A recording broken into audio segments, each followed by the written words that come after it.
മോള് വന്നോ? എന്റെ ഇപ്പൊ മോള് വന്നിട്ടുണ്ടെങ്കിൽ അടുത്ത വിശേഷങ്ങളൊക്കെ എന്താ മോളെ വീട്ടിലത്തെ? അത് നിങ്ങളുടെ ഈ കാട്ടിക്കൂട്ടൽ കണ്ടിട്ട് ഇപ്പൊ എനിക്ക് അവിടുത്തെ വിശേഷങ്ങൾ പറയാൻ തന്നെയല്ലേ.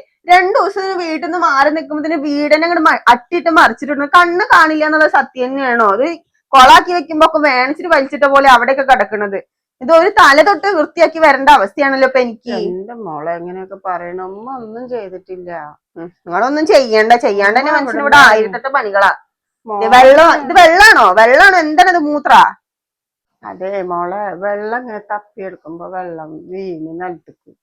അപ്പൊ മൂത്രമൊക്കെ ഒഴിക്കോ മോളെ ഉമ്മ ബാത്റൂമിൽ. നിങ്ങൾ ചെയ്തില്ലെങ്കിൽ അതിശയുള്ളൂ. എനിക്കിട്ടിട്ട് പണിയാൻ വേണ്ടിട്ട് തന്നെയല്ലേ നിങ്ങളെ പിടിച്ച് ഇവിടെ ഇരുത്തിയിരിക്കണം, ഒരു റൂമും തന്നുങ്ങാണ്ട്. ഈ കറണ്ടും ഫാനും ലൈറ്റും ഒക്കെ ഇട്ട് വെച്ചിട്ട് പോയിക്കണെന്താ? ആര് കറണ്ട് ബില്ലടിക്കുന്ന പറഞ്ഞിട്ടാ? ഞാനിട്ടല്ലേ മോളെ, മോൻ പോകുമ്പോട്ടതാവും. ഞാനത് എനിക്ക് അറിയണില്ല. നിങ്ങളെ മോൻ വരട്ടെ, മോനിക്കുള്ളത് ഞാൻ കൊടുക്കുന്നുണ്ട്.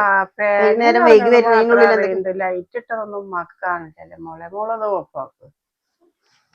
അതും ശരിയാ, കണ്ണ് കാണാതെ ദുനിയാവേ ഇരുന്നിട്ടല്ലേ ഉണ്ടാവുക. പിന്നെ നിങ്ങൾക്ക് എന്തിനാ ഈ ലൈറ്റ് ഒക്കെ ഇട്ട് വെച്ചിരിക്കണത്? എന്റെ മോളെ അങ്ങനെയൊന്നും പറയരുത്, ഉമ്മാക്ക് വിഷമാവൂട്ടെ. എന്ത് പറഞ്ഞിട്ട് എന്താ കാര്യം? ഇതൊക്കെ കണ്ടു ജീവിക്കേണ്ട അവസ്ഥയാണ് ഇപ്പൊ എനിക്ക് വന്നിരിക്കുന്നത്. അതെ, രാവിലെ എന്തെങ്കിലും കഴിച്ചിട്ടുണ്ടായിരുന്നാ?